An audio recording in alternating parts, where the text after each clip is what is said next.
மக்கள் தலைவனாக ஒரு எளிய தலைவனாக மக்கள் மனசுல போய் இடம் பிடிக்கிறாங்க. ஜனநாயகன் படம் ஆன்லைன்ல லீக் அவுட் ஆயிடுச்சு. நமக்கே எதிர்பார்க்காத மிகப்பெரிய ஷாக்கா இருக்குன்னா அவரு கேவின் அந்த ப்ரொடக்ஷன்ஸ்க்கு எப்படி இருக்கும் உங்களுக்கு? இருக்கிற காசு புறம் போட்டாங்க. இது எதுவுமே இல்லை அப்படின்னா நடுத்தருக்கு வரணும். அதாவது யார் விட்டான்னு ஃபர்ஸ்ட் கண்டுபிடிக்கணும். இப்போ தண்டனையை கொடுத்தாதான் அடுத்து இது மாதிரி செய்யக்கூடியவர்கள் பயப்படுவாங்க. ஏன்னா அந்த காப்பி ப்ரொடக்ஷன்ஸ்ல மட்டும்தான் இருக்கும். யாரு ஸ்பையா இருக்காங்கன்னு தெரியல. கண்டிப்பா அந்த நபர் யாருங்கிறத கூட்டு சபையில நிப்பாட்டணும். இப்படி ஒரு திருடன் உலகத்துல இருக்கான். பவர் விட்டு சொல்லுவார்ல ஒண்ணு, யாரு விட்டுன்னு தெரிஞ்சா என்னதான் லீக் அவுட் ஆனாலும் சரி, என்ன ஆனாலும் சரி, தியேட்டர்ல அது கலெக்ஷன், ஆமா, செலிப்ரேஷன். ஜனநாயகம் வந்ததுக்கு பிறகு பாருங்க, தியேட்டர்ல வரும்போது அதனுடைய ரேஞ்சு வேற மாதிரி இருக்கும். ஓகே, கூட்டம் சேருது, இன்னும் மறுப்பதற்கு இல்லை. மற்றவர்களுக்கு வராத கூட்டம் சேருது. அது தானா வருது. இவர் பணம் கொடுத்து சேர்க்கல, பிரியாணி கொடுத்து வாங்கல, கோட்டர் வாங்கி கொடுத்து வாங்கல. உங்களை நம்பி நான் வந்திருக்கேன்னு சொல்றாரு. பார்த்தீங்கன்னா புதுச்சேரியில் தமிழக அரசியல் மட்டும் இல்லை, இந்திய அரசியலே மிகப்பெரிய ஒரு தாக்கத்தை ஏற்படுத்தியிருக்கு புதுச்சேரி. 94% வரைக்குமே வாக்கள் பதிவாயிருக்கு. எஸ், சரித்திர சாதனையே சொல்லலாம். அந்த தாக்கத்தையும் தமிழ்நாட்டில் உருவாகும். மிரண்டு போயிருக்காங்க. இந்த தம்பி வந்தா நல்லது செய்யறேங்கிறாரு, செய்யலாம் தூக்கி அடிப்போம். நம்ம இதான் மக்களுடைய எண்ணம். ஆனா இது ஒரு மாற்றம் வேணும்னு விரும்புறாங்க. அவர் கொள்கையே இல்லாத ஒரு தலைவர், அவருக்கு எப்படி வாக்குகள் வரும்? விஜய்ன்ற ஒரு நடிகனுக்காக வர கூட்டம் எப்படி சார் கொள்கை இல்லைன்னா அவர் கூட்டணியில் அழைக்கப்படும் போதே போயிருந்திருப்பார்ல. அதையும் சிந்திக்க மாட்டாங்களா பேசுறவங்க? ஆனால் இந்த கூட்டம் ஓட்டாக மாறுமா? மாறும். அதுதான் பாண்டிச்சேரி உதாரணம். ஒருவேளை மெஜாரிட்டி வரல அப்படின்ற பட்சம் இருந்தால், தொங்கு சட்டசபை உருவானால், விஜய் ஒரு கணிசமான இடங்களை பிடிச்சிட்டா அங்கே அவரு தான் கிங்கும், அவர் தான் கிங் மேக்கரும் அவர் தான்.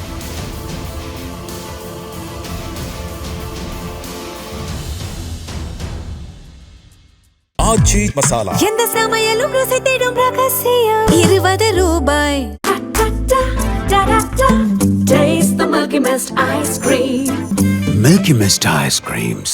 வணக்கம் சார். வணக்கம். தாவேகா தலைவர் விஜய் அவரோட இந்த கேம்பெயின் பிரச்சாரங்கள்லாம் நம்ம அது கனவுல கூட காணாத ஒரு விஷயங்கள்னு சொல்லலாம். அவர் பாட்டுன்னு கேம்பெயின் படம் தான் போறாரு, ஆனா அதுவே ஒரு மாநாடா மாறிடுதுன்னு சொல்லலாம். ஜனநாயகன் படம் ஆன்லைன்ல லீக் அவுட் ஆயிடுச்சு இல்லீகலா. இதுக்கு பின்னாடி இருக்கிற அரசியல் என்ன? இது எப்படி லீக் அவுட் ஆக சாத்தியம்? இல்லை, அதுதாங்க மிகப்பெரிய ஒரு $1 பில்லியன் கொஸ்டின் பார்த்தா. அது எப்படி லீக் அவுட் ஆச்சு அப்படிங்கிறது உண்மையிலேயே ரொம்ப எதிர்பார்க்காத ஒரு செய்தி. நேற்று இரவுலேருந்து வந்தது. நானும் கேள்விப்பட்டேன். ஃபஸ்ட்டு ஒரு 5 நிமிஷம் ஒரு வீடியோ விட்டதா சொன்னாங்க. அப்புறம் 2 மினிட்ஸ் உள்ள ஏதோ வந்துன்னு சொன்னாங்க. பார்த்தா ஒரு மிட் நைட் ஃபுல் அல்ட்ரா ஹெச்டிலே படத்தை ரிலீஸ் பண்ணிட்டாங்க. அது உண்மையிலேயே மிகப்பெரிய ஒரு ஷாக்குங்க. தமிழ் தொழிலத்திற்கே மிகப்பெரிய இழப்பு அது. இது இப்படி இந்த ஒரு படம் ஆரம்பிக்கப்பட்டதுன்னா அடுத்து வரிசை வரக்கூடிய படங்கள் பாதிப்பு இதே மாதிரி வரும். கண்டிப்பா இவ்வளவு பெரிய ஸ்டாரோட படத்துக்கே பாதுகாப்பு இல்லைன்னா அப்புறம் எப்படி? கண்டிப்பா. ஏன்னா ஒரு 400 கோடி ரூபா பட்ஜெட்ல தயாரிக்கப்பட்ட படங்க. நமக்கே எதிர்பார்க்காத மிகப்பெரிய ஷாக்கா இருக்குன்னா அவர் கேவின் அந்த ப்ரொடக்ஷன்ஸ்க்கு எப்படி இருக்கும் உங்களுக்கு? அதை கண்டிப்பா 3 படம் டாக்ஸிக்கில் நிறைய படம் இன்வெஸ்ட்மெண்ட் பண்ணிட்டாங்க. அதுவே மார்ச் 19 ரிலீஸ் ஆக வேண்டியது சில நாட்களால் தள்ளிச்சு. அந்த பக்கம் வளைகுடா இதில் வாரில் நடக்கிறனால அங்கே கொஞ்சம் ப்ராப்ளம் ரிலீஸ் டேட் தள்ளிட்டு போனாங்க. அப்புறம் நெக்ஸ்ட் படம் கேடி டெவில்னு சொல்லிட்டு ஒரு படம் அது இருக்கிற காசு புறம் போட்டாங்க. ஆமாம், ஒரு 1000 கோடி இன்வெஸ்ட்மெண்ட் பண்ணிட்டாங்க. இது எதுவுமே இல்லை அப்படின்னா நடுத்தருக்கு வரணும் அவங்க. பட் இதனுடைய விலையில் எப்படி பார்க்கறது? அது நடிகர் அரசியலுக்கு வந்துட்டார், ஓகே, ஏதோ பண்ணுறதுக்கு வந்திருக்காரு. அதை மக்கள் தீர்ப்பு தான். நாளைக்கு யாருக்கு தீர்ப்பு கொடுப்பான்னு யாருக்குமே தெரியாது. ஸோ அப்படி வரும்போது நீங்கள் அரசியல் ரீதியாக எதிர்ப்புகள் கண்டிப்பாக வரும், வரட்டும், தப்பு இல்லை. பர்சனல்லையும் ஒரு படத்தையும் இன்னொரு ப்ரொடக்ஷன் ஹவுஸுங்கும் போது அவர்களுக்கு பாதிப்பு எந்த அளவுக்கு இருக்கும் இது கண்டிப்பாக. ஸோ அதனால் இது மிகப்பெரிய, அதாவது யார் விட்டான்னு ஃபஸ்ட்டு கண்டுபிடிக்கணும். இப்போ அது ரொம்ப முக்கியம். கண்டுபிடித்தால் கண்டிப்பாக மிகப்பெரிய ஒரு தண்டனையை கொடுத்தாதான் அடுத்து இது மாதிரி செய்யக்கூடியவர்கள் பயப்படுவாங்க. சட்டம் இன்னும் கடுமையாக்க பண்ணணும். அடுத்தவங்க குற்றம் செய்யறதுக்கு பயப்படணும். நிறைய தவறுகள் நடந்துட்டு இருக்கு. மிகப்பெரிய தவறை பண்ணிட்டு ஒரு 2 மாசம் 3 மாசம் வெளில வந்துடுறாங்க. கண்டிப்பா. பட் அந்த கடுமையான ஒரு சட்டம் இருந்ததுன்னா அவனும் திருந்துவான், கூட பார்க்குறவங்க இன்னும் பயப்படுவாங்க. ஆஹா, இது நம்ம ஏதோ தெரியாதனமா பண்ணிட்டோம்னா சொல்லி முடிச்சிருவாங்கடா அப்படின்னு சொல்லி இந்த பயம் வரும். ஆமாம் சார், எவ்வளோ பேர் உழைப்பு இருக்குது இதுக்கு பின்னாடி. எஸ், நிறைய. அதான் சொல்கிறார், ஒவ்வொரு ஃப்ரேமை நாங்கள் செதுக்கியிருக்கோம். அது நாளைக்கு ரிலீஸ் ஆனதுக்கு பிறகு வெற்றியா அப்படிங்கிறது மக்கள் கொண்டாட போகிறாங்க. அது நமக்கு எதுவுமே தெரியாது. அதற்கு முன்பாக ஒரு விஷயம் தவறுதலாக போகும்போது அதனுடைய உழைப்பு வீணாகுது. அதனுடைய எஃபர்ட் போட்டது பூரா வேஸ்ட். அது என்ன சொல்ல வர்றோமோ அது மிஸ் ஆகுது. இப்போ இவ்வளோ பிரச்சனைகள் இந்த படத்துக்கு வந்துச்சு. ஸோ இவ்வளோ பிரச்சனை இந்த படத்துக்கு வந்துச்சு. ஜனவரி 9 ரிலீஸ் ஆகிருக்கலாம், ஆகலை. பிப்ரவரி ஆகுன்னு எதிர்பார்த்தாங்க, ஆகலை. மார்ச் 6 ரிவைசிங் கமிட்டி பார்த்துட்டா எப்படியா ரிலீஸ் ஆகிடும்னு பார்த்தாங்க. பார்த்தாச்சு, எல்லாம் முடிச்சாச்சு. 16+ சொல்லிட்டாங்க, யூஎஸ் சர்டிஃபிகேட் சொல்லிட்டாங்க. சர்டிஃபிகேட் வரல. தேர்தல் ஆஃபீஸர்ஸ் பார்க்கணும். என்ஓசி வாங்கணும், அப்போ தான் சர்டிஃபிகேட் தர வேண்டாம், அப்படியே பிளாக்ல நிற்கிது. சரி இது எப்பயாவது வருமா, சரி 23 வரைக்கும் வராதுன்னு தெரிஞ்சு போச்சு. இப்போ May 4 ரிசல்ட், May 4 பிறகு வந்தால் சிக்கல் என்ன இருக்கும். ஸோ அது எப்படி, ஏன்னா இங்கே யார் ஆட்சி அமைக்க போகிறான்னு தெரியாது, நம்ம May 4 தான் தெரியும் கண்டிப்பாக. அப்போ May 4 பிறகு ஒருவேளை படம் வந்து ரிலீஸ் ஆனால், அங்கே ஏதாவது மாற்றங்கள் உருவானால் மிகப்பெரிய சிக்கலை சந்திக்கும். ஏப்ரல் 24 May 4 ரிலீஸ் பண்ணிட்டாங்கன்னா படம் தப்பிச்சு போட்ட காசு எடுத்துடலாம் அப்படி கான்செப்டை ஓடிட்டு இருக்கு அவங்களுக்கு. அதை எப்படியாவது ஏப்ரல் 27-30 ரிலீஸ் பண்ணலாம்னு நினச்சிட்டு இருக்கும்போது திடீர்னு நேற்று வந்துருச்சு அப்படின்னா இது எப்படி பார்க்குறது? இந்த பணம் யார் அவர் தருது? மிகப்பெரிய நஷ்டத்தை சந்திப்பாங்க, என்னுடைய உழைப்பும் வீணாக போகுது. அதான் வந்து வினோத்தோட ரொம்ப ஆதங்கத்தை வெளிப்படுத்தியிருக்காரு. ஆமாம் சார், ரொம்ப நாங்கள் செதுக்கி படம் பண்ணியிருக்கோம் மக்கள்கிட்ட கொண்டு சேர்க்கறதுக்கு. இப்படி அடாவடித்தனமாக இப்படி போட்டு பண்ணணும், எல்லோருடைய உழைப்பு மனசையும் நீ கஷ்டப்படுத்துறீங்க. தயவுசெய்து இதை ரிஜெக்ட் பண்ணுங்க, பகிர வேண்டாம், ஷேர் பண்ண வேணுங்கிற ஒரு விஷயத்தை அவர் கன்வே பண்ணியிருக்கார். ஆனால் இது எங்கிருந்து வந்தது அது ரொம்ப முக்கியம். கண்டிப்பாக. ஏன்னா எந்த நாட்டில் உட்காந்துட்டு இருந்து இதை பண்ணுறாங்கன்றது தெரிய மாட்டேன்து. ஸ்கேம் நிறைய நடக்குது, இங்கெங்கோ கண்ட்ரிலேருந்து நடக்குது. இப்போ இந்த படத்தோட காப்பியே வந்து அஃபிஷியலாக KVM நிறுவனம் இருக்கும். இன்னும் சில பேர் என்ன சொல்லிட்டு இருக்காங்கன்னா விஜய் கிட்ட பர்சனலாக இருக்கிறதுக்கு வாய்ப்பு இருக்கு, வினோத் கிட்டே பர்சனலாக இருக்கிறதுக்கு வாய்ப்பு இருக்கு. இவங்க சரௌண்டிங்ல இருந்தா படம் லீக் அவுட் ஆகியிருக்கும், இது வந்து அரசியலோட சூழ்ச்சி, அரசியலுக்கு வந்து இன்னொரு பூஸ்டப்பா இருக்கும் அப்படின்றதுக்காக தான் படத்தை வந்து இவங்களே லீக் அவுட் பண்ணியிருக்கிறதாகவும் ஒரு தகவல் வந்துட்டு இருக்குது. இதை என்னென்ன எடுத்துக்கலாம்? அது எப்படி சார், அதுதான் அரசியல் ஒருத்தர் வந்துட்டாங்கன்னா ஏதோ ரூட்டில் எல்லாத்தையுமே அடிக்கணுங்கிற ஒரு நோக்கம் எல்லாருக்குமே இருக்கும். யாரும் வந்து எளிதாக அந்த சீட்டில் போய் யாரும் உட்கார முடியாது. அது வந்து சாதாரண சீட் கிடையாது, அது மிகப்பெரிய ஒரு கனவு. அப்போ இன்னைக்கு இருக்கிற விஜயோடைய அந்த ஒரு மாஸ் ஆடியன்ஸ் மக்கள் ஆதரவு பெருகும் போது இதை போய் இந்த நேரத்தில் இவர்கள் விடுறதுக்கான காரணம், அது படத்தை ரிலீஸ் பண்ணி சர்டிஃபிகேட் கொடுத்தா படத்தை ரிலீஸ் பண்ணி ரெடியாக இருக்காங்களே அவங்க. இந்த நேரத்தில் போய் இதை விட்டா விட்டு படத்தவங்களோட அவசியம் எப்படி இருக்கும்? ரெண்டாவதாக வந்து இந்த ப்ரொடக்ஷன் ஹவுஸ் மட்டும்தான் அதனுடைய காப்பி இருக்குமே தவிர விஜய் கிட்ட இருக்காது, வினோத்துக்கிட்ட இருக்கவே இருக்காது. இப்போ கூட ஆதவ் அர்ஜுனா வந்து ஒரு பேட்டியில் சொல்லியிருக்காரு, லைக் இதுக்கு பின்னாடி இருக்கிற காரணம் வந்து பிஜேபியும் டிஎம்கேவும். இல்லை அப்படி இருக்கிறதுக்கு எனக்கு தெரிஞ்ச வாய்ப்பு இல்லை. சரியான என்ன கேட்டோம்னா, நம்ம வந்து அரசியல் நோக்கத்தில் அரசியல் வர்றதுக்கு எல்லாமே வந்து விஜய் அட்டாக் பண்ணுறாங்க, ஓகே. பட் இதை வந்து யூகத்தின் அடிப்படையில் நம்ம எதையும் சொல்ல முடியாது. அவர்கள் தரப்புல வெளிவரதுக்கான அவசியமும் இல்லை. அது விஜய்க்கு தான் ப்ளஸ்ஸாக மாறுமே தவிர இது மைனஸாக போகாது. ஃபர்ஸ்ட் ஆஃப் ஆல் கண்டிப்பாக அந்த மிஸ்டேக் வந்து கண்டிப்பாக ஆதரவு சொல்கிற மாதிரி நடக்கிற வாய்ப்புகள் கிடையாது. பட் இங்கே இது எப்படி லீக் அவுட் ஆச்சு? ஏன்னா அந்த காப்பி வந்து ப்ரொடக்ஷன் ஹவுஸில் மட்டும்தான் இருக்கும். சென்சார் போர்டு ஏரியாவில் படம் பார்த்துட்டு அந்த காப்பி அவங்க எடுத்துகிட்டு வந்துடுவாங்க, அவர்கள் கையில் இருக்காது. அந்த ரிவைசிங் கமிட்டி போனதுக்கு பிறகு அவங்க எந்தெந்த இதில் மியூட் பண்ணணும், ஏதோ கட்ஸு கொடுத்தன கட்டெல்லாம் இருக்கும் இல்லையா, அத்தனைக்கும் ரிலீஸ் ஆகியிருக்கு. இந்த லீக்டு வெர்ஷன் வந்து சென்சாரே ஆகாத வெர்ஷன் சார், வெறும் ஒரே ஒரு லோகோ மட்டும் தான் சைடில் இருக்குது. ஆனால் வந்து சென்சார் ஆகாமல் மியூட் பண்ணாமல் இருக்கிற வெர்ஷன் தான் ரிலீஸ் ஆகிருக்கு. அப்போ எங்கேருந்து இருக்கும்? இல்லை அதுதான் மிகப்பெரிய கேள்விக்குறி. இது எங்கே வந்தது, எப்படி வந்தது, யார் மூலம் வந்தது, இதுதான் மிகப்பெரிய கேள்விக்குறியாக இருக்குது. பட் இதை வந்து ப்ரொடக்ஷன் ஹவுஸ் வந்து ரொம்ப ஸ்ட்ரிக்டான ஒரு நோட்டீஸ் கொடுத்துருக்காங்க, தயவுசெய்து யாரும் ஷேர் பண்ண வேணாம், வெளில வந்திருக்கு, நாங்கள் கம்ப்ளைண்ட் கொடுக்க போகிறோம், மீறி ஏதாவது பண்ணிங்கன்னா உங்கள் மேலே ஆக்ஷன் எடுப்போங்கிற விஷயத்த KVM ப்ரொடக்ஷன்ஸ் எடுத்திருக்காங்க. இப்போ இது நேற்று இரவுலேருந்து வந்ததுனால விஜய்க்கு தகவல் சொல்லப்பட்டது. அவர் இன்னைக்கு காரைக்குடி பிரச்சாரத்துக்கு போக வேண்டிய ஒரு சூழ்நிலை. இப்போ அங்கே போனால் ஏதாவது கண்டிப்பாக சம்மந்தமாக பேசுவார்னு எதிர்பார்க்கப்பட்ட ஒரு விஷயம், காரைக்குடியில் அவர் பேச முடியல. அந்த கூட்டம் கட்டுக்கிறது டைம் மிஸ் ஆகி போச்சு. ஸோ அந்த கூட்டத்தை சமாளிச்ச இடத்துக்கு போகிறதே பெரும்பாடாக இருக்குது அவர்னால. அதனால் அங்கே ஸ்பீச் பண்ண முடியல, திருச்சி வந்துட்டு இருக்காரு, சென்னை வர போகிறாரு. இப்போ நாளைக்கு வந்து கடலூர் அண்டு வடலூர் அண்டு விருத்தாச்சலம் திட்டக்கூடிய 4 சென்டரில் 2 to 9 பேசுகிறது மாதிரி ஒரு ப்ரோக்ராம் போட்டிருக்காங்க. ஒருவேளை அதில் எதுவும் பேசுவாரா, இல்லை இங்கே வந்ததுக்கப்புறம் காலையில் சம்மந்தமான ஏதோ ஒரு விஷயம் பேசுவாரான்னு எதிர்பார்க்கப்பட்டு இருக்கு. கண்டிப்பாக ஒரு குரல் கொடுக்குறோம். ஏற்கனவே வந்து ஜனநாயக படத்தை முடக்கப்பட்டதுங்கிற ஒரு விஷயத்தை வந்து தெளிவாக ஒரு ஸ்டேஜில் சொன்னார். அப்படி இருக்கும்போது இது சம்மந்தமாகவும் ஏதாவது விஜய் அவர்கள் கண்டிப்பாக சொல்லணும். சொன்னால் தான், ஏன்னா நம்ம மனசுக்குள்ளேயே ஒரு விஷயத்தை சொன்னோம்னா தெரியாது யாருக்கும். இந்த வலின்னா என்ன வலிங்கிறது தெரியாது. அப்படி சொன்னால் தான் தெரியும். இது சம்மந்தமாக அவர் ஏதோ ஒரு ஸ்டேட்மெண்ட் கொடுக்கணும். ஆனால் இப்போ ஒரு காப்பி விஜய்கிட்டயோ வினோத்கிட்டயோ இருக்கிறதுக்கு 100% வாய்ப்பே கிடையாது. இது ப்ரொடக்ஷன் ஹவுஸில் மட்டும்தான் இருக்கும். பட் இது எப்படி போச்சுங்கிறது இப்போ தெரியல, யார் ஸ்பையாக இருக்காங்கன்னு தெரியல, யார் மூலம் வெளில போச்சுங்கிறது தெரியல. பட் இது கண்டுபிடிக்கணும். கண்டுபிடித்தால்தான் இனி வரக்கூடிய படங்கள், பெரிய பட்ஜெட்டில் தயாரிக்கக்கூடிய படங்கள் நிறைய வரப்போகுது. ஒன்று அசால்ட்டை விட்டுட்டோம், இப்போ விஜய் அடிக்கணும்னு ஒரே ஒரு நோக்கத்துக்காக இதை லூஸை எல்லா பேரையும் விட்டுட்டாங்கன்னா நாளைக்கு வேறொரு படத்துக்கு வந்து என்ன பண்ணுவீங்க? கண்டிப்பாக இது நடக்கும். இது மூலையிலே கிள்ளி எறியணும். கண்டிப்பாக அந்த நபர் யாருங்கிறத கூட்டு வந்து சபையில் நிப்பாட்டணும், மக்களுக்கு வெளிச்சம் போட்டு காட்டணும். இப்படி ஒரு திருடன் உலகத்தில் இருக்கான் அப்படின்னா அது எங்கேருந்து வந்ததுங்கிறத கண்டுபிடிக்கணும். இப்போ அவர் விட்டு சொல்லுவார்ல ஒன்று, யார் விட்டதுன்னு தெரிஞ்சா யாரோ ஒரு நபர் மேலே சந்தேகம் இருக்கிற மாதிரி சொல்லிட்டு யாரோ இருக்காங்க. ட்ரிகர் பண்ணி விட்டு தான் பண்ணியிருப்பாங்க. எஸ். அப்போ அது யாருன்னு சொன்னோம்னா அதுக்கு பின்னாடி யார் நெட்வொர்க் என்ன இருக்குது அப்படிங்கிறது தெரிய வரும். கண்டிப்பாக இது உழைப்புங்க. கிட்டத்தட்ட 200 பேருடைய உழைப்பு இருக்குது. அதில் ஒரு 400 கோடி ரூபா பணம் உள்ளுக்குள்ளே கிடக்கு. ஸோ இவ்வளோத்தை வந்து ஒரு சிங்கிள் இதில் டேமேஜ் எவ்வளோ பேரோட பண்ணணும். கனவுகள் அது. எஸ், மிகப்பெரிய கனவுங்க. பட் அதை ஒரு செகண்டில் இது க்ளோஸ் பண்ணணும்னு பார்த்தாலும் அது மிகப்பெரிய தவறு. ஆனால் இது எல்லா நிகழ்ச்சியும் ஒன்று ஒன்றா நடக்க நடக்க நடக்க விஜய்க்கு அது மக்கள் மத்தியில் ஒரு ஃபேவராக தான் மாறிக்கிட்டு இருக்கு. ஒரு தனிப்பட்ட ஒரு நபர் மேலே இவ்வளோ பழிகளா, இவ்வளோ கான்ட்ரவர்சிஸா சார்? கரூர் ஸ்டாம்பேட், அதுக்கப்புறமா வந்து கேம்பெயினுக்கு வந்து அவருக்கு இங்கே இடம் கொடுக்க முடியாது, அங்கே பண்ண முடியாதுன்றாங்க. விஜய் இல்லை தாவேக்காவோட கட்சிக்கு மட்டுமே தனியாக ஒரு ரூல்ஸு. இப்போ பார்த்தா படத்தோட சென்சார் இஷ்யூவில் தாண்டி படத்தோட லீக் அவுட். அரசியல் கட்சி ஆரம்பிச்சிட்டார். ஓகே, இந்த அளவுக்கு மக்கள் ஆதரவு கிடைக்குங்கிறத யாரும் எதிர்பார்க்கல.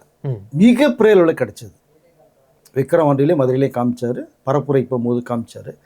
பட் இங்கே கூட்டணிக்குள்ளே இழுப்புறதுக்கான வாய்ப்புகள் நிறைய பேசப்பட்டிருந்த சமயம். ஒரே வார்த்தையில் போயிருந்தாருன்னா இவ்வளோ சிக்கல்கள் அவருக்கு வரவே வராது. அவர்களே தூக்கி அப்படி உயரத்தில் அழகாக ஒரு என்ன சொன்ன மன்னர் சீட்டில் உட்கார வச்சு அழகு பார்த்துருப்பாங்க. பட் இவர் போக விரும்பலை. அது வெற்றியை தொழில் 2வது விஷயம். மக்கள் எனக்கு இந்த இதை கொடுத்துருக்காங்க, மக்களுக்கு நான் ஒன்று செய்யணும் அப்படின்னு நோக்கத்தில் வர்றார். அதான் அவ்வளோதான். எல்லா பேரும் வர்றதுக்கான உரிமைகள் இருக்குது. ஜனநாயக நாட்டில் பேசுறதுக்கு உரிமைகள் இருக்குது. அதில் வந்ததுக்கு பிறகு சுற்றி அடிக்கிறது, கூட்டணிக்குள்ளே போகலை அப்படிங்கிற ஒரு காரணம் முடிவெடுத்ததுக்கு பிறகு தான் ஜனநாயகனுக்கு இவ்வளோ பெரிய முடங்கள் வந்து. கண்டிப்பாக 2வது ஃபேமிலி பிரச்சனை ஒரு பக்கம் வந்து இழுத்தாச்சு. அது ஒரு பக்கம் போயிட்டுருக்கு. 2வது 3வது பார்த்தீங்கன்னா ஜனநாயக படத்துக்கு டோட்டலாக முடக்கப்பட்டதுன்ற ஒரு விஷயம் இது. 4வது பார்த்தீங்கன்னா பரப்புரைக்கோ இதுக்கோ கொடுக்கும்போது அவருக்கு மட்டுமே எஸ்ஓபி போட்டு விட்டு நீங்கள் மிகப்பெரிய கண்டிஷன்ஸ் நிபந்தனைகள் இதுதான், இந்த டைம் தான் இங்கே நிற்கக்கூட இங்கே நிற்கக்கூடாது, சொல்லப்போனால் இப்படி திரும்பலாம் கூடாதுன்னு கூட சொல்லுவாங்க. அது எப்படி முடியும்? மற்ற அரசியல் கட்சி தலைவர் எல்லாருக்குமே ஒரு விஷயம் நடக்குது இல்லை, சொன்ன டயத்தை விட அதிகமாக பேசுகிறாங்கல்ல, சொன்ன இடத்த விட்டு அதே இடத்துக்கு போகிறாங்கல்ல. அப்பயும் இவருக்கு மட்டும் ஏன்? ஓகே, கூட்டம் சேருது, இன்னும் மறுப்பதற்கு இல்லை. மற்றவர்களுக்கு வராத கூட்டம் சேருது, அது தானாக வருது. இவர் பணம் கொடுத்து சேர்க்கல, பிரியாணி கொடுத்து வாங்கலை, கோட்டை வாங்கி கொடுத்து வாங்கலை, அது வருதுங்க. என்னங்க பண்ண முடியும் ஒரு மனுஷன்? அவரும் சொல்கிறார், யார் வராதிங்க, பெண்கள் குழந்தையோட வராதிங்க, ஓரமாக நின்று பாருங்க, நான் வந்துட்டு போகிறதுங்கிறத தெளிவாக சொல்கிறார். அதுக்கு மீறி ஒரு நடக்கும்போது அந்த தொண்டர் ரசிகர்கள் கொஞ்சம் பொறுமை காக்கணும். அவர்களுக்கும் பொறுமை இல்லாமல் இருக்குது. நீ ஆர்வக்குள்ள நீ ஸ்க்ரீன்லேயே பார்த்தா ஒரு மிகப்பெரிய ஸ்டார் உங்கள் முன்னாடி வர்றாருங்கும் போது அந்த ஆர்வத்தில் பண்ணுறீங்க. ஆனால் அதுவே விஜய்க்கு மிகப்பெரிய மைனஸாக போகுது. தொடர்ந்து நடக்குது. ஏங்க நீங்கள் பைக்கில் சாதாரணமாக போனாலே ஒரு தீந்து இடிச்சிடுறாங்க. நீ திரும்பி பார்த்துட்டு செல்ஃபி எடுத்துக்கிட்டு பண்ணிட்டு போனீங்கன்னா எப்படி நீங்கள் பைக் ஓட்டினா எப்படி போக முடியும்? ஸோ இந்த நீங்கள் பண்ணுற விஷயம் அவருக்கு கெட்ட பேர் வருது, அவருக்கு வழக்குகள் போடப்படுது. இதெல்லாம் வரும்போது நீங்கள் ஃபஸ்ட்டு நீங்கள் கொஞ்சம் தயவுசெய்து திருந்துங்க. உங்கள் விஜய் உங்கள்கிட்ட தான் வருவார், பார்ப்பார். அதுவும் மீறி போகுது. 2வது இந்த கண்டினியூஸில் பரப்புரில் நீங்கள் கொடுக்கப்பட்ட டைம் கொஞ்சம் மிஸ் ஆகுது. இப்போ நீங்கள் வில்லிவாக்கத்துலேருந்து 12 to 1 பேசுகிறீங்க, 2 to 6 டீனர்ன்றீங்க, 1 to 2 நீங்கள் மாற்றும் போது கொடுக்கப்பட்ட டைம் மிஸ் ஆகுது. நம்ம வந்தாலே வில்லிவாக்கத்துலேருந்து டீனருக்கு 1 hour 1/2 hour மேலே ஆகிடும். இப்போ அவரு வரதான் கூட்டம், இது 2 மணி நேரம் ஆகும். பட் அப்படி ஒரு விஷயங்கள் நடந்து பிரேக் ஃபுல் ஸ்பீட் பிரேக் போட்டிங்கன்னா அவர் அந்த மனுஷன் இப்படி தான் போக முடியும். ஆனால் அதே மீறி கடந்து போகிறார். இதையும் தவிர நிறைய பேர் விஜய் பிடிக்காதவர்கள் ஏகப்பட்ட பேர் கண்ணாபுரன்னு வேறு பேசிகிட்டு இருக்காங்க. எல்லாத்தையும் கடந்து தான் போகணும். நீங்கள் பொது ஒரு மனிதன் பொது வாழ்க்கைக்கு வந்துட்டீங்கன்னா விமர்சனங்கள் ஏற்றுக்கொள்ளணும். அது அசிங்கமாக வரும், கண்ணா பின்னாலும் எப்படினாலும் ஒரு விமர்சனம், அதை ஏற்றுக்கொள்ளணும். அதை தாண்டி தான் போயாகணும். பட் தாண்டி தான் போய்கிட்டு இருக்காரு. உங்களை நம்பி நான் வந்திருக்கேன்னு சொல்கிறாரு. மக்கள் என்ன நம்பிக்கை வச்சுருக்க போனான்னு தெரியல. நீங்கள் சொன்னது மாதிரி பார்த்தீங்கன்னா புதுச்சேரியில் தமிழக அரசியலில் மட்டும் இல்லை, இந்திய அரசியலே மிகப்பெரிய ஒரு தாக்கத்தை ஏற்படுத்தியிருக்கு புதுச்சேரி. 94% வரைக்குமே வந்து வாக்குகள் பதிவாக, எஸ், சரித்திர சாதனையே சொல்லலாம். 16 தொகுதியில் வந்து 30 தொகுதி, 16 தொகுதியில் வந்து 91, 92%, 94% வாக்குப்பதிவு. மீதி 14 வந்து 88, 89, 90 வருது. இந்த வாக்கு எதுக்கு உயர்ந்தது அப்படின்னா விஜயுடைய வருகை மட்டுமே காரணம். அவர்னால தான் இவ்வளோ வந்து பெர்சன்டேஜ் அதிகமாயிருக்கு. அந்த மக்கள் வந்து எதையோ ஒன்று விஜய் செய்வார்னு எதிர்பார்க்குறோம். எங்களுடைய வாக்குகளை நாங்கள் வந்து ப்ரெசென்ட் பண்ணுறோம். அந்த யங்ஸ்டர்ஸ் 18 25 வயசுக்குள்ள அந்த யங்ஸ்டர்ஸுடைய வாக்குப்பதிவு அதிகமாக இருக்குது. முதன்முறையாக ஓட்டு போடுறவங்க நீங்கள் படத்திலேயே பார்த்த ஒரு விஜய் நிற்கிறார். இப்போ அவர்களுக்கு தெரிந்தது விசில் விஜய் தான் தெரியும். ஸோ இந்த இளம் தலைமுறைகளுக்கு ஸோ அவர்கள் வாக்குப்பதிவு அதுதான் பெர்சன்டேஜ் வந்து அதிகமாக போனது காரணம். அந்த தாக்கத்தையும் தமிழ்நாட்டில் உருவாகும். நேற்றோட ஒரு வீடியோவில் நான் பேசியிருந்தேன், 90% கிராஸ் பண்ண பாண்டிச்சேரி இருந்தேன். 94 வரைக்கும் போயிருக்கு. இப்போ நான் சொல்கிறேன், தமிழ்நாட்டில் கிட்டத்தட்ட இது வரைக்கும் ஒரு 72 எழுபது வரைக்கும் தான் மேக்ஸிமம் பேருக்கு நினைக்கிறேன். பட் இப்போ இந்த வருடம் 2026ல் 85 to 90% நெருங்கும் வாக்கு. காரணம் விஜய். காரணம் விஜய் மட்டுமே. அந்த ஒரு 20-25% வாக்கு போது பார்த்தீங்களா, அது எல்லாமே விஜய்க்கான வாக்குகள். புதுச்சேரி வந்து ஒரு எக்ஸாம்பிள். இந்திய அரசியலுக்கே எக்ஸாம்பிள். மிரண்டு போயிருக்காங்க. ஸோ தமிழகத்திலையும் அந்த ஒரு தாக்கத்தை அந்த மக்கள், அந்த இளைஞர்கள், இளைஞிகள் விஜய்க்காக தன்னுடைய வாக்கில் பதிவு பண்ணணும்னு தான் நான் எதிர்பார்க்குறேன். இதுதான் நடக்கும். கிட்டத்தட்ட ஒருவேளை 80-90 போயிட்டால் மிகப்பெரிய எல்லாருமே மே 4ஆம் தேதி வரைக்கும் யாருமே தூங்க மாட்டாங்க. இந்த 20-25% எக்ஸ்ட்ரா போயிருக்கு விஜய்க்கு. இது தவிர என்ன பெர்சன்டேஜ் போயிருக்கும் அப்படிங்கிற அளவுக்கு தான் இருக்கும். ஒரு பெரிய ஒரு தாக்கத்தை விஜய் ஏற்படுத்தியிருக்காரு. மக்கள் மத்தியில் மிகப்பெரிய ஆதரவு வந்து உருவாயிருக்கு, தானாக சேருது. பட் சுற்றி நீங்கள் சொன்னது மாதிரி எல்லா ரூட்லேயும் அடிக்கிறாங்க. இந்த சந்தில் போனால் அடிக்கிறீங்க, பொந்தில் போனால் அடிக்கிறீங்க, நேராக போனாலும் அடிக்கிறீங்க. அந்த மனுஷன் எப்படி தான் போக முடியும்? இறங்கி போக முடியல. ஸோ இதுக்கு ரசிகர் தொண்டர்கள் கொஞ்சம் ஆதரவு கொடுக்கணும். கொடுத்தா தான் இறங்கி வர முடியும். பட் அதனால் இவருக்குன்னு தனிப்பட்ட ஏகப்பட்ட நிபந்தனைகள், ஆர்டர்கள். இதான் அண்ணாமலை அவர்களோட ஒரு விஷயத்த சொன்னார். ஏன் விஜய்க்கு மட்டும் இவ்வளோ தடங்கள், இவ்வளோ நிபந்தனைகள் போடுறீங்க, மற்றவர்கள் யாருக்காவது போட்டிருக்கீங்களா அப்படிங்கிற விஷயத்த அவர் ஒரு சார்பாக சொல்கிறார். பொதுவாக வந்து கருத்துக்கள் இதுதான். யாரோ ஒருத்தர் போகிறாரு, இப்போ நீங்கள் நின்னா கூட உங்களுக்குன்னு வசதி ஏற்படுத்தி கொடுக்கணும்ல. இப்படி தான் முன்னே எப்படி போக முடியும் நீங்கள்? ஆனால் இப்போ சமீபத்தில் காவல்துறையுடைய ஒத்துழைப்பு நல்லா நிறையா இருக்குது. இப்போ கூட பாருங்கள், நான் அதாவது காரைக்குடி போய்ட்டு ரிட்டர்ன் வரும்போது நீங்கள் பார்த்தீங்கன்னா முன்னாடி 2 பாதுகாப்பு ஜீப் வருது, பின்னாடி 2 பாதுகாப்பு ஜீப் வருது, காவல்துறை ஜீப் வருது, 4 ஜீப் ஃப்ரண்ட் பேக்கில் போகிறாங்க, நடுவில் விஜயோடையது. சேஃப்டியாக கூப்பிட்டு வராங்க. உண்மையிலே பாதுகாப்பு வந்து சிறப்பாக இருக்கு. இப்போ அதனால் ஏப்ரல் 23 என்ன நடக்கும் வாக்கு சதவீதம் தெரியாது. எனக்கு தெரிஞ்சு 85-90 வரைக்குமே கிராஸ் ஆகும். மே 4ஆம் தேதி தான் தெரியும் எப்படி மக்களுடைய ஆதரவு யாருக்கு வருதுங்கிறது. ஆனால் இத்தனை நாட்களாக வந்து விஜயோட கட்சிக்கு ஆதரவுகள் எப்படி வரும்ன்றது தெரியாது. அவர் வந்து ஒரு சினிமா நடிகர், அதுக்காக மட்டும்தான் இந்த கூட்டங்கள் வருது அப்படின்ற மாதிரி பேச்சுகள் போயிட்டு இருந்துச்சு. கண்டிப்பாக இந்த முறை வந்து வெற்றிக்கு சாத்தியம் இல்லை அப்படின்ற மாதிரி தான் பேச்சுகள் போச்சு. ஆனால் இப்போ ஒரு வாரமாக வந்து டோட்டலாக பேச்சே மாறிடுச்சு சார். மேபி இவர் வந்துட்டா, மேபி இவர் வரதுக்கு வாய்ப்புகள் நிறையாவே இருக்கோ, அதுக்காக தான் மக்கள் இவ்வளோ கூட்டமாக வராங்களோ. இவ்வளோ கூட்டங்கள் வர மக்கள் போயிட்டு ஓட்டு போட்டாலே முடிஞ்சிருது. எஸ். ஸோ இது எப்படி பார்க்குறீங்க? இல்லை, அது சிறப்பாக தான் இருக்குது. ஏன்னா மக்கள் இப்போ வந்து அதாவது பழைய லைஃப் ஸ்டைலில் இல்லைங்க. இப்போ அவங்க ஏதோ ஒன்று எதிர்பார்க்குறாங்க. இப்போ நிறைய பேர் பார்த்தோன்னா ஏற்கனவே போட்டு இவங்க ஓட்டு போட்டோம்ன்றாங்க. இன்றைக்கே நான் விஜய்க்கு ஒன்று போடுறேன், என்னுடைய ஓட்டில் 5 ஓட்டு இருக்குது, 5 ஓட்டும் விஜய்க்கு போடுவோம். இந்த தம்பி வந்தால் நல்லது செய்கிறேங்கிறாரு, செய்யலாம் தூக்கி அடிப்போம் நம்ம. இதுதான் மக்களுடைய எண்ணம். இதுதான். ஆனால் இது ஒரு மாற்றம் வேணும்னு விரும்புகிறாங்க. ஏதோ ஒன்று வேணும். எங்களுக்கு அப்படியே தான் போயிட்டுருக்கே தவிர நாங்கள் அடுத்த கட்டத்துக்கு போகவே முடியல. அப்போது இவர் வந்து சொல்கிறது எங்களுக்கு வந்து உணர்ச்சிகரப்பூர்வமாக இருக்குது. நிறைய விஷயங்கள். ஏன்னா பெண்கள் பாதுகாப்பு, இளைஞர்களுடைய படிப்பு வசதிகள், வேலைவாய்ப்புகள், நீங்கள் இதை உயர்த்தி நீங்கள் வந்து அரசாங்கம் கொடுத்துட்டாலே அவங்கவுங்க சம்பாரித்து வீட்டுக்கு தேவையானதை வாங்கிட்டு போயிடுவாங்க. இதுதான் நிஜம். அப்போ அவர்களை நீங்கள் அடுத்த கட்டத்துக்கு கொண்டு போகணும். அதுதான் இப்போ விஜய் வந்து பேசுறது. அதுதான் மக்கள் மனசில் இடம் பிடிச்சது காரணம். அதுதான். அதனால் இந்த எலெக்ஷன் வந்து உண்மையிலேயே யாருமே எதிர்பார்க்காத ஒரு தேர்தல் 2026. அதான் அவர் சொல்கிறார், 5 வருஷத்துக்கு நடக்கிற தேர்தல் நடக்காது, 50 வருஷத்துக்கு ஒரு நடக்கிற ஒரு தேர்தல் இது. அப்போ நீங்கள் ஒரு மாற்றத்தை வந்து ஏற்படுத்துங்க. அவர் சொல்கிற விஷயங்கள் அது தலைமுறைக்கான தேர்தல். ஒரு தலைமுறைக்கான தேர்தல். 50 வருடங்கிறது கிட்டத்தட்ட ஒரு தலைமுறை தான். அப்போ எதுக்கு சொல்கிறாரு அப்படின்னா, இது வரைக்கும் நீங்கள் பார்த்தது என்ன, இனிமேல் பார்க்க போகிறது என்ன, சிந்திச்சு செயல்படுங்க. மக்கள் சிந்திக்க ஆரம்பிச்சிருக்காங்க. பட் அவர்களுடைய எண்ணங்கள் எப்படி இருக்கும் அது தெரியாது. ஆனால் ஒரு மாற்றத்தை மட்டுமே விரும்புகிறாங்க. அல்ல இந்த 2026 தேர்தல் மெஜாரிட்டி யாருக்கு வருங்கிறது மிகப்பெரிய ஒரு கேள்விக்குறி. இவர் ஒருவர் அவர் ஒருவர்னு கெஸ் பண்ண முடியல. அப்படி ஒரு சூழ்நிலை உருவாயிருச்சு விஜய் வந்ததுனால் காரணங்கள் மட்டுமே தான். அதனால தான் மற்ற கட்சிகள் எல்லாமே விஜயை டார்கெட் பண்ணி நிறைய விஷயங்கள் பேசப்பட்டது இருக்கு. கட்சி வேட்பாளர்கள்லாம் கூட வந்து இப்போ நிறைய இன்டர்வியூஸில் சொல்லிட்டு இருக்காங்க, அவர் கொள்கையே இல்லாத ஒரு தலைவர், அவருக்கு எப்படி வாக்குகள் வரும்? இப்போ வரக்கூடிய கூட்டம் எல்லாமே வந்து விஜய்ன்ற ஒரு நடிகனுக்காக வர கூட்டம் அப்படின்ற ஒரு விஷயத்த மட்டுமே அழுத்தமாக சொல்லிட்டு இருக்காங்க சார். எப்படி சார் கொள்கை இல்லைன்னா அவர் வந்து கூட்டணியில் அழைக்கப்படும் போதே போயிருந்திருப்பார் இல்லைங்க. அதான் அவர் சொன்னதே என்ன, கொள்கை இருக்கிறதுனால தான் கூட்டணிக்குள்ள அவர் போகலை. அதையும் சிந்திக்க மாட்டாங்களா பேசுகிறவங்க? சிந்திக்கணும்ல. கொள்கை இல்லைன்னா என்னக்குள்ள எதிர்பார்க்குறீங்க? நார்மலாக அதாவது காலங்காலமாக ஒரு அரசியலுக்குன்னு கொள்கை இருக்கே, அது விஜய்கிட்ட இல்லைங்கிறாரு. விஜயோட அரசியலுடைய தாட்ஸே வேற மாதிரி இருக்கு. நீங்கள் மேடை பேச்சு விஜய் வந்து அரசியல் மேடை பேச்சு கிடையாது, அவருக்குன்னு உள்ள ஒரு ஸ்டைலை ஃபாலோ பண்றாரு. மக்கள் அதை ரசிக்கிறாங்க, மக்களுக்கு புரியக்கூடிய விதமாக இருக்கு. ஸோ எளிமையாக இருக்கு. அவர் யாரையும் திட்டலை, இதுவரைக்கும் திட்டினாரா? பட் விமர்சனம் பண்ணியிருக்காரு, அது பண்ணி தான் தீரணும். விஜய் விமர்சனம் மற்றவங்களுக்கு பண்ண தான் செய்யணும், பண்ணுங்க. ஆனால் இந்த கூட்டம் ஓட்டாக மாறுமா? மாறும். அதுதான் பாண்டிச்சேரி உதாரணம். இப்போ அது போதுமா? பாண்டிச்சேரிக்கு 2 தடவை தானங்க போனார், டிசம்பரும் இப்போ தான் போனார் லேட்டஸ்ட்டாக.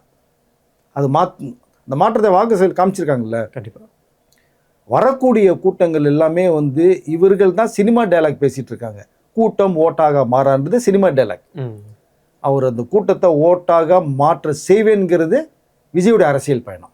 ஏன்னா அரசியலுக்கு வர்றதுக்கு முன்னாடியே வந்து எவ்வளோ ஒரு சோஷியல் இஷ்யூஸில் கலந்துருக்காரு அவர். எஸ், நிறைய விஷயங்கள் பண்ணியிருக்காருங்க. நீங்கள் பல ஹிஸ்டரியை திருப்பி பார்த்தீங்கன்னா தெரியும். நிறைய பேரோட விஜய் என்ன செஞ்சாருன்னு கேட்குறாங்க. சத்யராஜ் பொண்ணு கூட கேட்டாங்க. சத்யராஜுடைய பொண்ணுடைய அண்ணன் சிபிராஜே விளக்கம் கொடுத்தாரு. ஒரு வீட்டிலேயே ஒருவேள் 2 கத்தி மாதிரி. பட் ஏங்க அந்த புயல் வந்து அடிக்கும் போதெல்லாம் வந்து 3-4 கோடி ரூபா கொடுத்துருக்காருங்க. 5 கோடி வெள்ள நிவாரணம் 5 கோடி மேலே கொடுத்துருக்காருங்க. கேரளா கவர்மெண்ட்டு கொடுத்தாரு.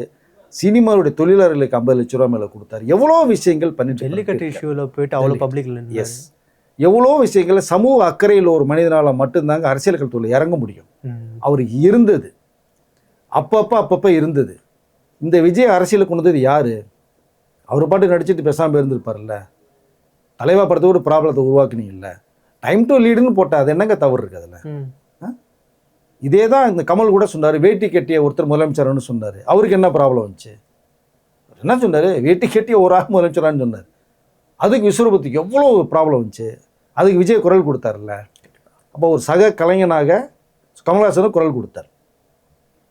அதே விஜய்க்கு இன்னைக்கு ஏகப்பட்ட ப்ராப்ளம், எந்த கலைஞருமே குரல் கொடுக்கல. அவருடைய நெருங்கிய நட்பு வட்டாரத்தில் மட்டுமே ஜீவா, ஜெயம் ரவி இவர்கள் மட்டும்தான் வந்து குரல் கொடுக்குறாங்க. மிக பிரபலங்கள் யாரும் கொடுக்கல. இப்போ கூட ஜனநாயகன் லீக் அவுட்டுக்கு வந்து சிவகார்த்திகேயன் ஒரு போஸ்ட் போட்டிருக்காரு, கவின் அவர்கள் போட்டிருக்காரு. மீதி பெரிய பிரபலங்கள் யாருமே போடவே இல்லை. எஸ், அதுதான் அரசியல் வந்ததான் ஒரு காரணமாக பார்க்கப்படுது. ஸோ அதனால் நீங்கள் அவருடைய வழிமுறையில் ஒருத்தர் வந்திருக்கார். உங்கள் கலைஞன் சினிமாவையும் அரசியலையும் பிரிக்க முடியாது. 2 கண்கள் தான். சினிமா ஒரு கண்ணு, அரசியல் ஒரு கண்ணு. நம்மளுடைய முன்னோர்கள் பார்த்தீங்கன்னா எல்லாமே சினிமா சம்மந்தப்பட்டவர்கள் தான் வந்தாங்க இல்லை. அறிஞர் அண்ணா அவர்கள் மிகப்பெரிய புரட்சியை வந்து 67 ஏற்படுத்தினார். சினிமாவில் கதை வசனம் எழுதுனவர், தெறிக்க ஓட்டவர். அவருடைய வாரிசாக எடுத்துகிட்டு கலைஞர் அவர்கள், அவர் வசனங்களுக்காகவே படங்கள் ஓடிச்சு. சிவாஜி கணேசன் பிரபலமானதே கலைஞரோட வசனத்தில் பேசி தான். அது சினிமா.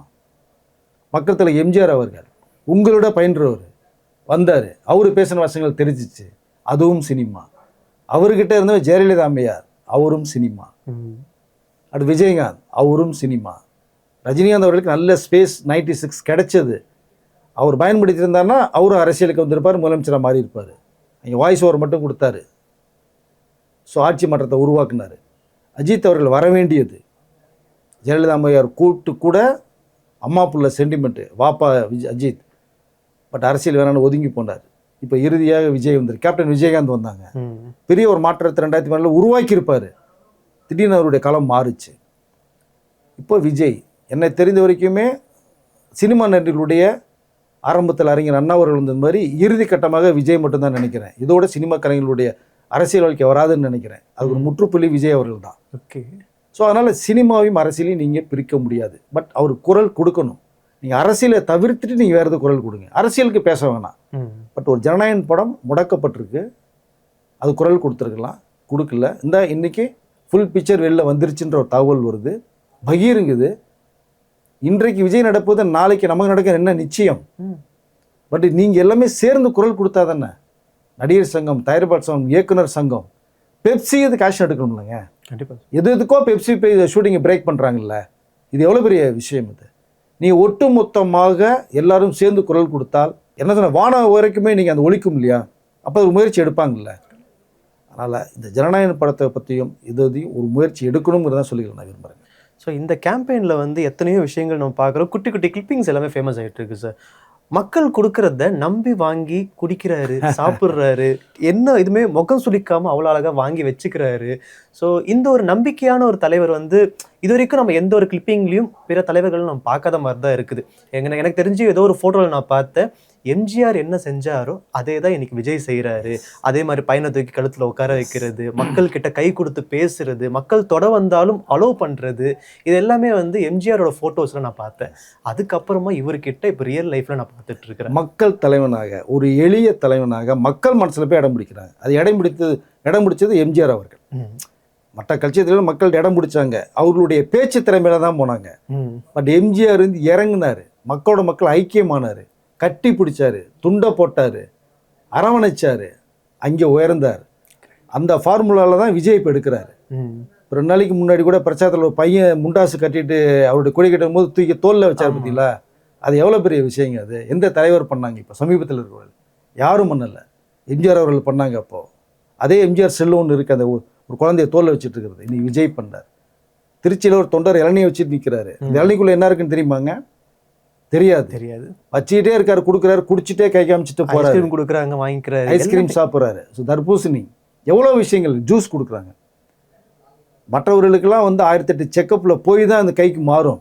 இவர் நேரடியாக பண்ணுறாரு. அப்போ என்னன்னா மக்கள் மனசில் இடம் பிடிச்சிருக்காரு. ஏன் மக்கள் என்ன பண்ணிடுவாங்க? என்ன நம்பிக்கை. அதுதான் அவர் சொல்கிறார். உங்களை நம்பி நான் வந்துட்டேன், எனக்கு ஒரு முறை வாக்கு கொடுங்க, உட்கார வைங்க அப்படின்னு தலைவனைக்கு ஒரு வணக்கத்தோடு கேட்குறாரு. ஸோ ஒரு எளிய தலைவனாக மக்கள் பார்க்குறாங்க, மக்கள் மனசில் இடம் பிடிச்சிருக்காங்க. அதுதான் ரொம்ப சிரமம். நீ கோடிகள் வந்து மக்கள் மனசில் போய் அவங்களோட சட்டம் பண்ண மாட்டாங்க. உங்களுடைய அன்பும் உங்களோட அரவணைப்பும் உங்களோட ஆதரவும் மக்கள்கிட்ட கொடுத்தீங்கன்னா அவர்கள் தூக்கி மனசுக்குள்ள உட்கார வச்சுக்குவாங்க. இன்றைக்கி விஜயை கிட்டத்தட்ட மக்கள் அப்படி தான் உட்கார வச்சுருக்காங்க. பிறந்த குழந்தையிலிருந்து முதியோர்கள் வரைக்கும் கொண்டாடுற ஒரு தலைவனா இன்னைக்கு விஜய் மாறிட்டாரு. இல்லை, நம்பி தான் தீரணும். அது செயல்படுறாரு இல்லையா? ஓகே, ஃப்ரேமில் பார்க்குறோம் இல்லையா, காட்டுறாரு இல்லையா? திருச்சியில் சப்வே பட்டுக்கும் கூட ஒரு சின்ன கப்பலில் வந்து இறங்கணும், டக்குன்னு இறங்கிட்டார்ல. ஏன்னா விட்டு இறங்கி வந்து கூப்பிட்டு இப்படி வராதிங்கன்னு சொல்கிறார். அந்த நேரத்தில் ஒரு 100 பேர் ரவுண்ட் அப் பண்ணி விஜய் எதாவது பண்ண என்ன பண்ணுவீங்க நீங்கள்? கரெக்ட், தெரியாது. இன்னைக்கு கூட சைக்கிள் அதுதான் சொல்கிறேன். கொஞ்சம் நீங்கள் பாதுகாப்பாக வாங்க. நீங்கள் விரும்புகிற உங்கள் விஜய்க்கு ஏதாவது நீ ப்ராப்ளம் வராமல் நீங்கள் தான் பாதுகாக்கணும் அவருக்கு. பட் உங்கள் பாதுகாப்பு கருதி தான் அவர் இன்னுமே நிறைய இடத்துல போக முடியாமல் இருக்குது. உங்கள் அன்பையும் ஆதரவையும் ஏற்றுக்கிறார். பட் நீங்கள் சேஃப்டியாக வந்துட்டு சேஃப்டியாக போகணுன்னு பார்க்குறாரு. அதுதான் முக்கியம்னு பார்க்குறாரு. அதனால் மக்கள் மனசில் நீங்கள் சொன்னது மாதிரி சின்ன குழந்தையிலேருந்து பெரியவர் வரைக்குமே மக்கள் மனசில் இடம் பிடிச்ச ஒரு தலைவனாக, அரசியல் வந்து அனுபவம் பெரிய அளவில் இல்லை, ஆனால் ஏதோ 30-40 வருடம் அரசியல் இருந்த அனுபவம் மாதிரி அவர் நடந்துகிட்டு இருக்கார் விஜய். இதுதான் உண்மை.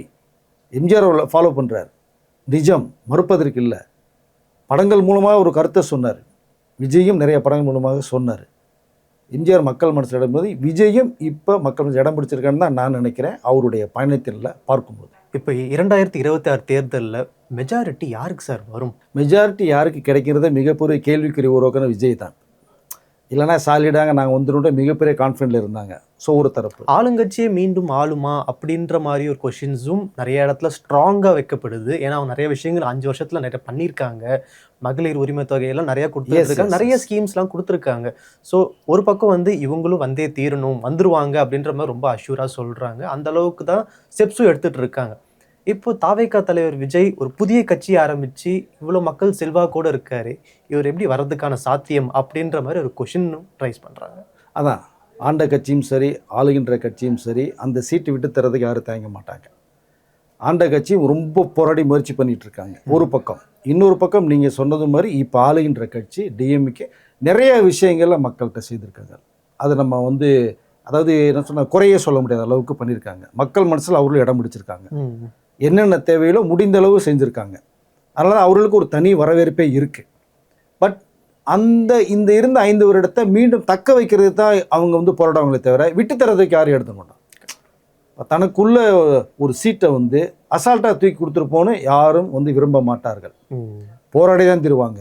ஈஸியாக அவர்கள் வந்து கிடைக்க வேண்டிய ஒரு விஷயத்தை கொஞ்சம் கஷ்டமாக கிடைக்க வேண்டிய சூழ்நிலை விஜய் உருவாக்கியிருக்கார். அப்படி தான் பார்க்க முடியுது இப்போ. அதனால் மெஜாரிட்டிங்கிறது வந்து யாருக்கு கிடைக்கிறதுன்னு தெரியல. அந்த குழப்பம் எல்லா பேருக்குமே இருக்குது. அப்போ ஒரு வேளை நீங்கள் சொன்னது மாதிரி மெஜாரிட்டி வந்து இவர்களுக்கு கிடைத்துட்டால், ஆளுங்கட்சி கிடைச்சிட்டா சாலிடாக தான் உட்காந்துக்குவாங்க, ஒன்றும் பிரச்சனை இல்லை. இன்னும் மக்கள் நம்மளை நம்பி திரும்பி ஒரு வாய்ப்பு கொடுத்துட்டாங்கப்பா அப்படின்னு இன்னும் நிறைய மக்களுக்கு செய்வாங்க. ஆண்ட கட்சி எப்படியாவது உள்ளுக்குள்ளே வந்துன்னு போராடுறாங்க. வந்தால் நான் இது செய்வேன் அது செய்வேன்னு சொல்லிட்டு இருக்காங்க. ஓகே, நாட்டுக்கும் மக்களுக்கும் செய்யணும் யார் வந்தாலுமே, அதுதான் என்னுடைய பார்வை. ஒருவேளை மெஜாரிட்டி வரல அப்படின்ற பட்சம் இருந்தால், தொங்கு சட்டசபை உருவானால், விஜய் ஒரு கணிசமான இடங்களை பிடிச்சிட்டா அங்கே அவர் தான் கிங்கும், அவர் தான் கிங் மேக்கரும் அவர் தான், வேற வழியே இல்லை. அப்போது இப்போ கூட்டணியில் இருக்கிற அத்தனை பேருமே வந்து எல்லாம் இந்த தடி எடுத்தால் இந்த தண்டல்கார மாதிரி நின்றுவாங்க. எனக்கு இந்த அமைச்சர் வேணும், போஸ்ட் வேணும், எனக்கு இது வேணும், ஆட்சியிலே அதே பங்கு வேணும், கொடுத்தா உங்களுக்கு நான் சப்போர்ட் பண்ணுவேன், இல்லைன்னா நான் வேறு பக்கம் போவேன். இப்போ எப்படி வேறு பக்கம் கூட்டணி அமைக்க முன்னாடி பேச்சுவார்த்தையில் போச்சோ அதே ஸ்டெப்பு ரிசல்ட்டுக்கு பிறகு நடக்கும். மெஜாரிட்டி யாருக்கு வரலைங்கும் போது இப்போ எல்லா பேருமே வந்து அப்படி காலை தூக்கி விட்டு தான் அப்படியே உட்காருவாங்க. கொடுத்தா வர, இல்லைன்னா தேவையில்லைம்மா. ஸோ அப்போ மெயினாக இவர் தான் தமிழ்நாட்டு முதலமைச்சர் அப்படி நிர்ணயிக்கக்கூடிய இடத்துல விஜய் வந்து உட்காருவார் அப்படிங்கிற மாதிரி தான் சூழ்நிலை இருக்குது. அவர் யார் பக்கம் பார்வை திரும்பும் தெரியாது. பட் அரசியலில் எது வேணாலும் மாற்றங்கள் உருவாகும், மாற்றம் நடக்கும், அதையும் தவிர்க்க முடியாது. இவ்வளோ பிரச்சனைகள் விஜய் அடித்து கொண்டு போய் நிப்பாட்டுறாங்கல்ல. இப்போ மெஜாரிட்டி கிடைக்காம போகும்போது அங்கே கிங்க வந்து உட்காந்து என்ன பண்ணுவீங்க நீங்கள்? அப்போ எல்லாருடைய பார்வை விஜய் பக்கம் திரும்பும். விஜய் யார் பக்கம் அவருடைய பார்வையை திருப்புவார்? அது மிகப்பெரிய கொஸ்டின் மார்க் தான் கண்டிப்பாக. ஸோ அங்கே மிகப்பெரிய ஒரு திருப்பத்தை விஜய் ஏற்படுத்துவார். மக்கள் விஜய்க்கு வந்து ஆதரவு தெரிவிக்கிற வாய்ப்புகள் நிறைய இருக்குங்கிறதா பேசுகிற வகையில் தெரியுது. அவர் எல்லா பேருமே ஒரு மாற்றம் வேணும், விஜய் வாய்ப்பு தருவோம் அப்படின்னு சொல்கிறாங்க. இதற்கு முன்னாடி நான் இவங்களுக்கு போட்டேன், அவங்களுக்கு போட்டேன், ஓகே இன்றைக்கி விஜய் வர்றாரு, அவங்களுக்கு போடுறதோ இவங்களுக்கு போடுவோம் அப்படின்னா மக்களுடைய கருத்தாக இருக்குது. அதான் 94% பாண்டிச்சேரி. தமிழகத்திலையும் அந்த வாக்குகள் மக்கள் பதிவு பண்ணிட்டாங்கன்னா பெரிய ஒரு மாற்றம் ஏற்படும். அது என்ன மாற்றங்கிறது மே மாதம் 4ஆம் தேதி சாயங்காலம் 5 மணிக்குள்ளே தெரிஞ்சிடும். தளபதி விஜய், நடிகர் விஜயை வந்து மீண்டும் நம்ம பார்க்கறதுக்கான வாய்ப்புகள் சுத்தமாக இல்லவே இல்லையா சார்? எப்படி சார் அது வந்து? ஏன்னா இப்போ கூட வந்து விக்கிபீடியாவில் போட்டு பார்த்தா, விஜய்ன்னு தேடி பார்த்தா கீழே டெசிக்னேஷன் வந்து பொலிட்டீஷியன் தான் வருது, ஃபார்மர் ஆக்டர் தான் காட்டுறாங்க. ஸோ அவ்வளோதான், முழுக்க பொலிட்டீஷியனாகவே மாறிட்டார். ஃபார்மர் ஆக்டுங்கிறது உண்மை தானே. அவர் தான் படத்தை முடிச்சுட்டு வெளில வந்துட்டார், இறுதி படம்னு சொல்லிட்டாரு, படங்கள் பணம் பண்ண என்னுடைய இறுதி வாழ்க்கை என்னுடைய அரசியல் பயணம் தான். வெற்றி கொடுத்தா நான் உட்காந்து மக்களுக்கு செய்வேன், வேறு ஏதாவது தோல்வியை கொடுத்தாங்கன்னா வெற்றிக்கு நான் போராடுவேங்கிற விஷயத்தை விஜயே சொல்லியிருக்காரு. அப்போ அவருடைய அடுத்த கட்ட பயணம் வந்து முழு மூச்சாக இறங்குவார். ஏன்னா எம்ஜிஆர் அவர்களும் வந்து அரசியலுக்கு வந்ததுக்கு அப்புறமாவும் சில படங்கள் நடிச்சிட்டு இருந்தாரு. அதுக்கப்புறம் விஜயகாந்த் அவர்களும் அரசியலுக்கு வந்ததுக்கு அப்புறமும் சில படங்கள்லாம் ரிலீஸ் ஆகிட்டு இருந்துச்சு. ஸோ அதே போல் இவருக்கும் நடக்க வாய்ப்புகள் இருக்குன்ற மாதிரி ரசிகர் சார்பில் ஒரு சில கேள்விகள் வந்துட்டு இருக்கு. இல்லை பண்ணுனா சிறப்பாக இருக்கும். நீங்கள் நிறைய தரப்பிலே வந்தீங்கன்னா ஐயோ போகிறாரே, ஒரு பெரிய பிஸ்னஸ் இருக்குது, ஒரு ஸ்பேஸ் விட்டுட்டு போகிறேங்கிற அளவுக்கு தான் இவங்களோட ஆதங்கம் இருந்தது. நீங்கள் குறிப்பாக பார்க்கணும்னா எம்ஜிஆர் அவரோட பார்த்தீங்கன்னா 72 கட்சி ஆரம்பித்தாங்க, 77 தான் முதலமைச்சர் ஆகும்போது அந்த 5 வருடங்கள் நிறைய படம் பண்ணாங்க. சூப்பர் டூப்பர் பாக்ஸ் ஆஃபீஸ் படமாக கொடுத்தாங்க. இதே கனி, உரிமை குரல்லாம் பயங்கர ஹிட் உங்களுக்கு அதை. ஸோ அப்படிப்பட்ட ஒரு இது பண்ணும்போது விஜய் பண்ணுறதுல ஒன்றும் தவறு கிடையாது. ஆனால் அவருடைய கனவு ஒன்று இருக்கு இல்லையா, இப்போ அங்கே போய் உட்காந்துட்டானா பண்ணுறதுக்கு வாய்ப்பு இருக்காது. அது ரொம்ப ரொம்ப சிரமம்.